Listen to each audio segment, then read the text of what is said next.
If you feel discouraged or wonder if God really cares or question whether the Christian life is worth the effort, read Ephesians. You will no longer feel like an orphan. Paul describes the riches in Christ available to all and points to us, God's adopted children, as his sparkling exhibit A in all the universe, 3rd chapter, 10th verse. Ephesians contains staggering thoughts. Paul wants his readers to grasp how wide and long and high and deep is the love of Christ. 3:18. He cranks up the volume to express that love, and not one low, mournful note sneaks in. Like other letters from Paul, Ephesians divide fairly neatly between doctrine, chapter 1, 3rd verse, and practical advice, 4th chapter, 6th verse. The last half details how our life should change as a result of the great things described in the first part. Welcome to all.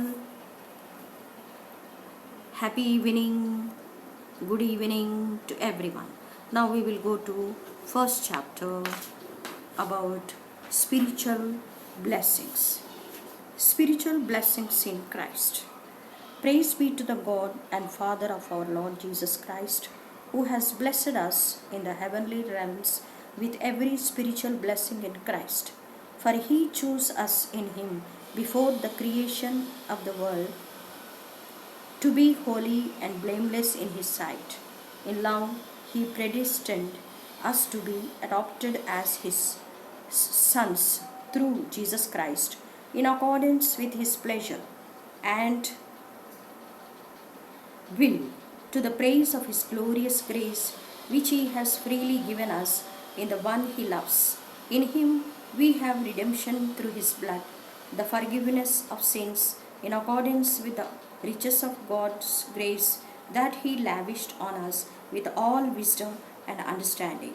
And he made known to us the mystery of his will according to his good pleasure, which he purposed in Christ to be put into effect when the times will have reached their fulfillment, to bring all things in heaven and on earth together under one head, even Christ. In him we were also chosen, having been predestined according to the plan of him who works out everything in conformity with the purpose of his will, in order that we who were the first to hope in Christ might be for the praise of his glory.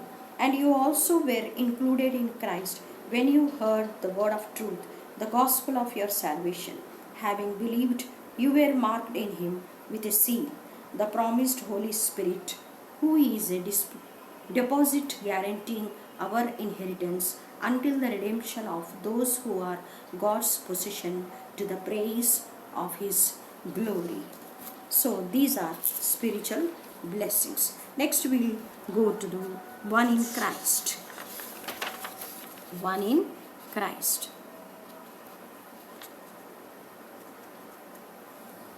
That means unity in the body of Christ. Therefore, remember that formerly you who are Gentiles by birth are called uncircumcised by those who call themselves the uncircumcision that done in the body by the hands of men. Remember that at that time you were separate from Christ, excluded from citizenship in Israel, and foreigners to the covenants of the promise, without hope and without God in the world. But now in Christ Jesus, you who once were far away have been brought near through the blood of Christ. For he himself is our peace, who has made the two one and has destroyed the barrier, the dividing wall of hospitality, by abolishing in his flesh the law with his commandments and regulations. His purpose was to create in himself one new man out of the two, thus making peace, and in this one body to reconcile body of them to God through the cross, by which he put to death their hostility. He came and preached peace to you who were far away, and peace to those who were near. For through him we both have access to the Father by one Spirit. Consequently, you are no longer foreigners and aliens, but fellow citizens with God's people and members of God's household, built on the hand foundation of the apostles and prophets, with Christ Jesus himself as the chief cornerstone. In him, the whole building is joined together and rises to become a holy temple in the Lord. And in him, you too are being built together to become a dwelling in which God lives by the Spirit. As a prisoner for the Lord, then I urge you to live a life worthy of the calling you have received. Be completely humble and gentle. Be patient, bearing with one another in love, making every effort to keep the unity of the Spirit through the bond of the peace. There is one body and one Spirit, just as you were called to one hope when you were called, one Lord, one faith, one baptism, one God and Father of all, who is over all and through all and in all. But to each one of us grace has been given as Christ appointed it. This is why it says, when he ascended on high, he led captives in his train and gave gifts to men.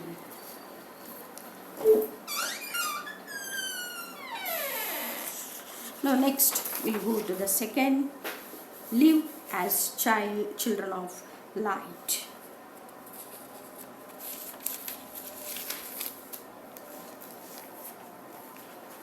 So I tell you this and insist on it in the Lord, that you must no longer live as the Gentiles do in the utility of their thinking. They are darkened in their understanding and separated from the life of God because of the ignorance that is in them, due to the hardening of their hearts. Having lost all sensitivity, they have been given themselves over to sensuality, so as to indulge in every kind of impurity with a continual lust for more. You, however, did not come to know Christ that way. Surely you heard of him and were taught in him in accordance with the truth that is in Jesus. You were taught with regard to your former way of life, to put off your old self, which is being corrupted by its deceitful desires, to be made new in the attitude of your minds, and to put on the new self, created to be like God in true righteousness and holiness. Therefore, each of you must put off falsehood and speak truthfully to his neighbor, for we are all members of one body. In your anger, do not sin. Do not let the sun go down while you are still angry, and do not give the devil a foothold. He who has been stealing must steal no longer, but must work, doing something useful with his own hands, that he may have something to share with those in need. Do not let anyone unwholesome talk come out of your mouths, but only what is helpful for building others up according to their needs, that it may benefit those who listen. And do not grieve the Holy Spirit of God, with whom you were sealed for the day of redemption. Get rid of all bitterness, rage and anger, brawling and slander, along with every form of miracle. Be kind and compassionate to one another, forgiving each other, just as in Christ God forgave you. The last and least is the armor of God.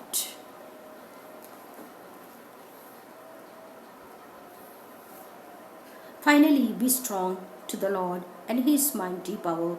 Put on the full armor of God, so that you can take your stand against the devil's schemes. For our struggle is not against flesh and blood, but against the rulers, against the authorities, against the powers of the dark world, and against the spiritual forces of evil in the heavenly realms. Therefore, put on the full armor of God, so that when the day of evil comes, you may be able to stand your ground, and after you have done everything to stand firm, them with the belt of truth buckled around your waist, with the breastplate of righteousness in place, and with your feet fitted with the readiness that comes from the gospel of peace. In addition to all this, take up the shield of faith, with which you can extinguish all the flaming arrows of the evil one.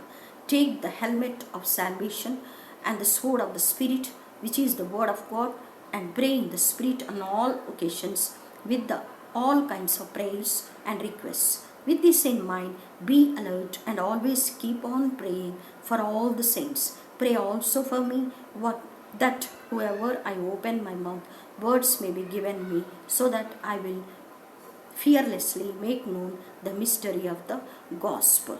Thank you, everyone. Thank you all. Have a good evening.